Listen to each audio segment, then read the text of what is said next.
Fred here, welcome back to the Gear Obsession channel. In this episode we'll be taking a look at the Nitecore P16 flashlight.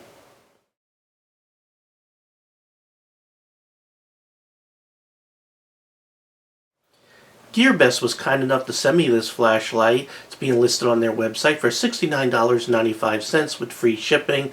They usually get it shipped out within 3 to 5 business days. Keep in mind this is a Chinese website, so it does take some time to get to you. So it's good to, in your head, think, okay, I ordered it, now let me forget about it, because it could take from weeks to months depending on the time of year, customs, and all those kind of issues when dealing with purchasing from a website in China. But they're a really good website and it's a really good price.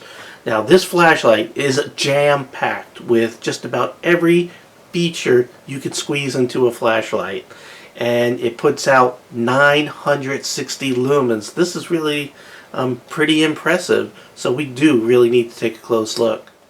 My flashlight came in this package. We'll just go ahead and take a quick look at all sides. Things that came in that box was the flashlight. You have a holster, a lanyard, a tactical or cigar ring, a clip, a spare button. Well, actually it's the rubber that goes over the button, and some extra O-rings or gaskets. So you get a full gambit of accessories and extra pieces, which I do like. Now let's just go ahead and take a look at the holster really quick. It's a average quality holster. Looks like some good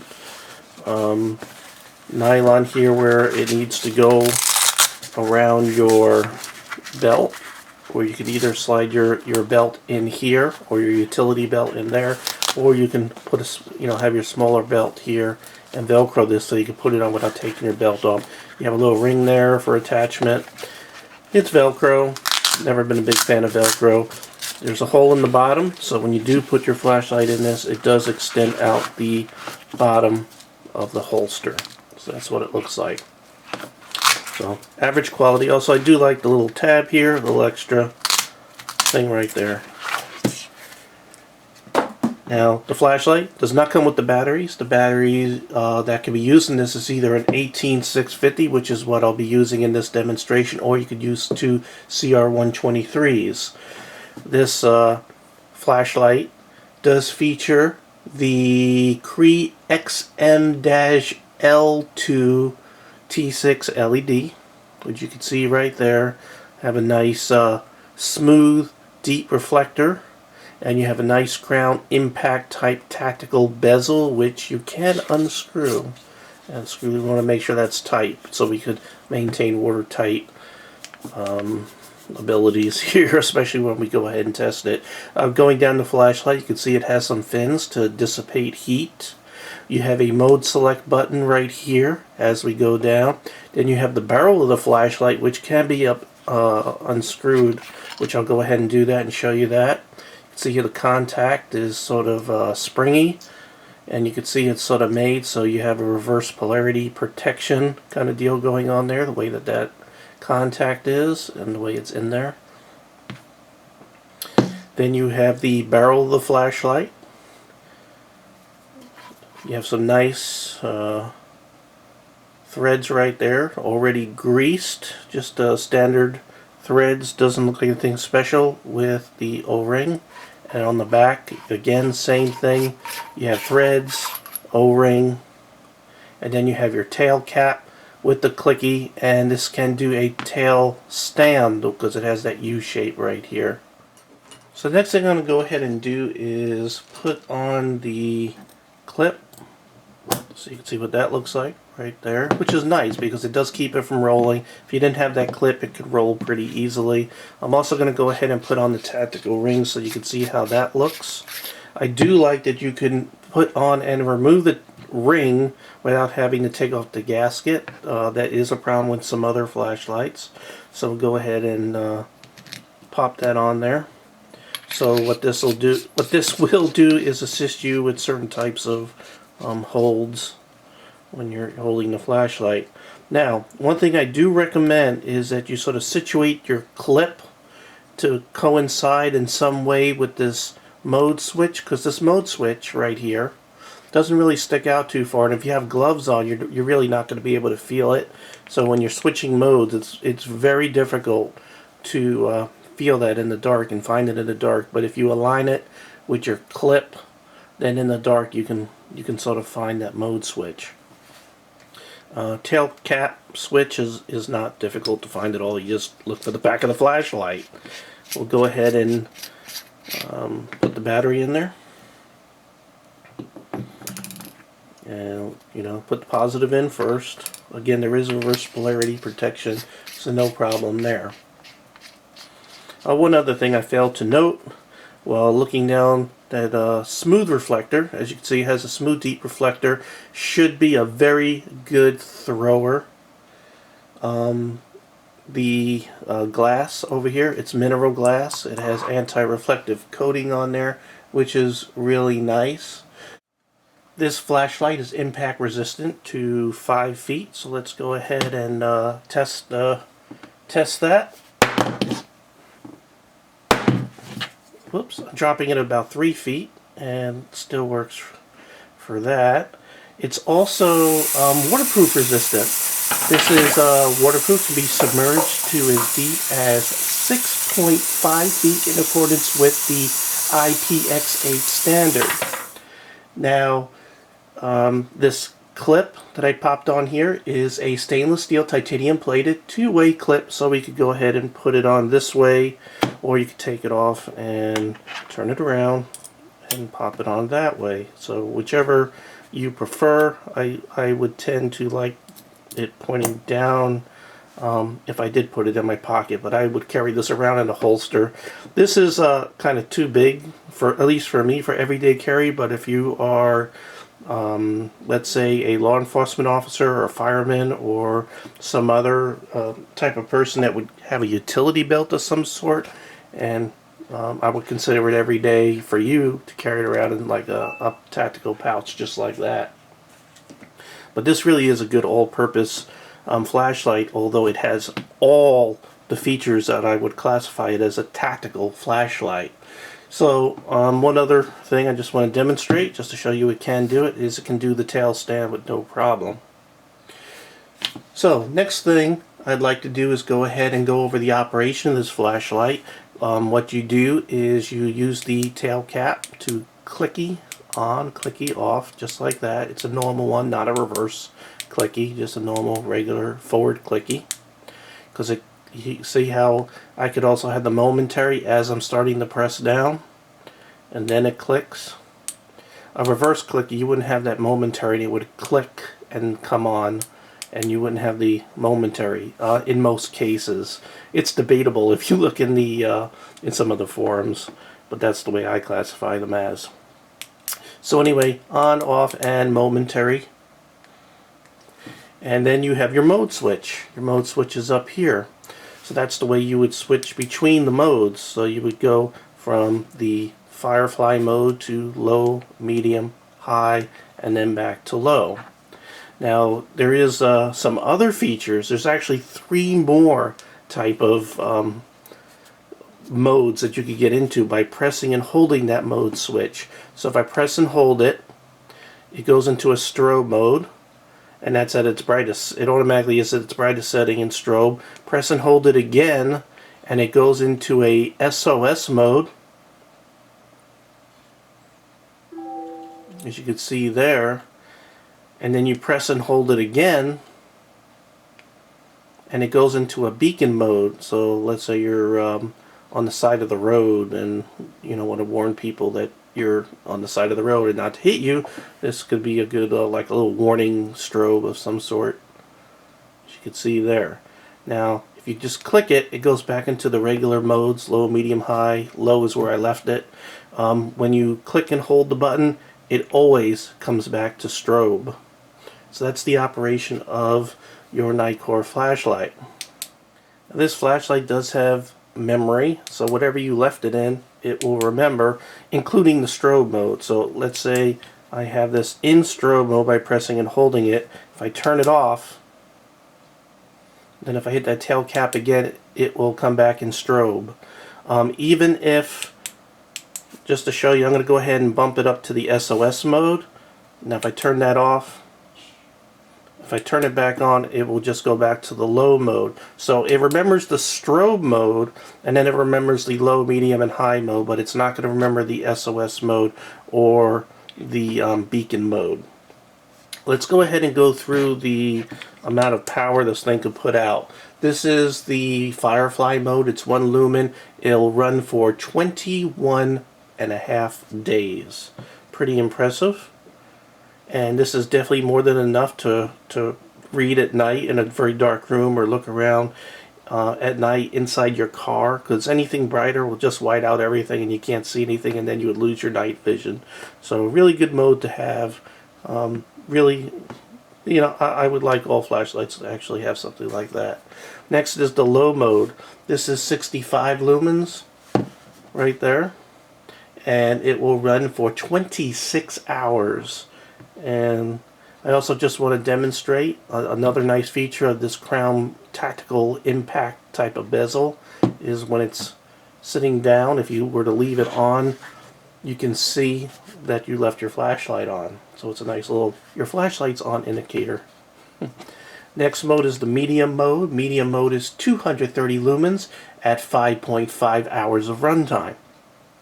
And then in its highest mode, it is 960 lumens. I could already feel the heat coming off this on my hand.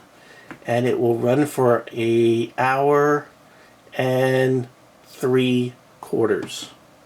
An hour and 3/4. And wow, it does. You do feel the heat almost immediately coming off this flashlight, even at this distance. That is pretty incredible. So you can use it as a hand warmer too. I'll go ahead and turn that off. Next is another really cool feature of this flashlight. And at first I thought the instructions were wrong, but there is a light under this mode switch, and that light is a battery indicator. So if you press and hold the mode switch and then hit your tail switch, just like that, you can see how it's blinking. It just blinked 4 times, and now it just blinked once. What that means is the first set of blinks is the amount of full volts, and then the second set of blinks is tenths of volts. So it did 4 and 1, so it's 4.1 volts is left in this 18650 battery, which is about right because I put a fresh battery in there. It was 4.2 when I put it in there. So really cool. Another neat feature is when the battery drops down to 50% or below, this will blink every 2 seconds. That little blue light will just let you know. So it's sort of telling you, hey, you might want to start thinking about either putting a fresh set of batteries in or charging your battery. The length of this flashlight is almost 6 inches. The head diameter is a little over 1.5 inches. The tail diameter right here is 1 inch. The weight is 4.8 ounces without the battery. Put the battery in, it'll add whatever the battery weighs. These are not exact measurements. If you want the exact dimensions, please look in the description box below where I have all the specifications. I'd like to do a quick comparison and take a look at this light also. Here on the surface, you can see you have a nice spot, nice flood. Let's do a comparison. I have a TrueNite T30S version 2 right here at its brightest setting. And the TrueNite is rated at 860 right here, and the Nitecore P16 is rated at 960. So you could see that the Nitecore is obviously a little brighter. If I hold them at equal distance, you can see that the Nitecore does have a wider flood, but the spots look about the same.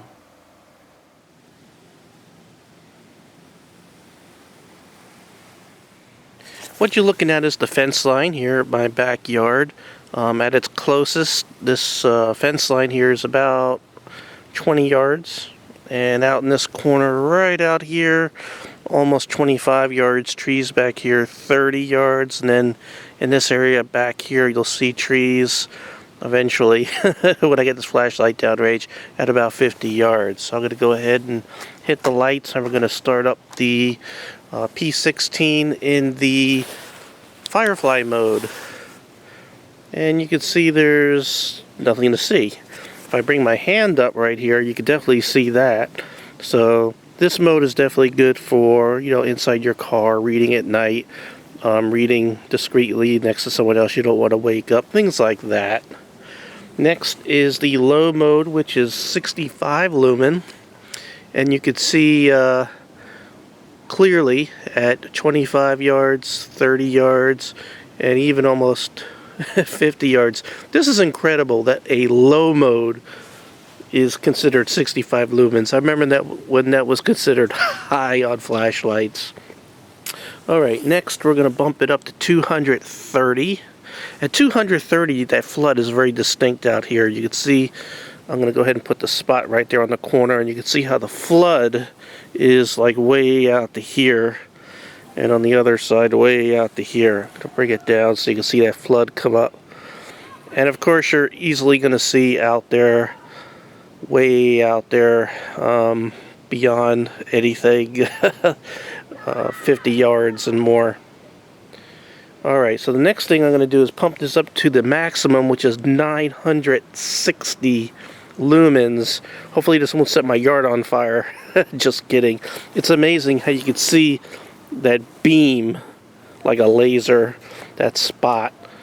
And again, you know, you're going to see out there probably hundreds of yards easily. And the spot, it's lighting up my whole backyard. It is just incredible. Well, it's now time to go over the pros and cons of this flashlight. First of all, it is extremely bright. You get an awful lot of features and functions for the price. Really, really impressive flashlight. Cons, I had to really dig hard, but here's what I found. First of all, this button right here is a little hard to find in the dark to switch between the modes. That's why I recommend that you go ahead and put this clip in some sort of alignment so you could feel where that is. But this clip can move, so you know it's not a very tight fitting clip. So it could be possibly very hard to find that mode button in the dark. Another feature that I went ahead and dinged this on is the cigar ring is made out of plastic, not aluminum like on some other flashlights. Also, while I have the tail cap off, I want to show you the thickness of the barrel wall. Here's another flashlight. You can see the thickness, and you can see the thickness of that flashlight right there. So, is it extremely thin where it's a problem? Absolutely not. This thing is actually thicker than most mag lights, but there are flashlights out there at the same price range that do have a thicker wall. That could be good or bad. Thicker wall equals more weight, and it does weigh a lot. You know, well, you know, it's a considerable size flashlight or a medium-sized flashlight, so you already have weight on that utility belt with everything else. So you might want to keep things light, so this might not be an issue. Although if you are planning on like running it over with a tank, it's not going to hold up as well as the thicker walled flashlight. So however you want to take it. I just, I'm putting it out there as part of my review. Alright, do I recommend this flashlight? You betcha. This thing is just, it's an incredible amount of features in this package. I really, really like it. It has everything I like in a flashlight, in a tactical flashlight, and extra modes. I love that it has the SOS, and I've never had a flashlight before that actually had a beacon, which I really love. And I like the battery indicator. So lots of features for the money. Definitely recommend it. Alright, well, thank you very much for joining me here at the Gear Obsession channel. I really appreciate every friend, viewer, subscriber, and especially you. And I hope you have a great evening. Take care. Bye.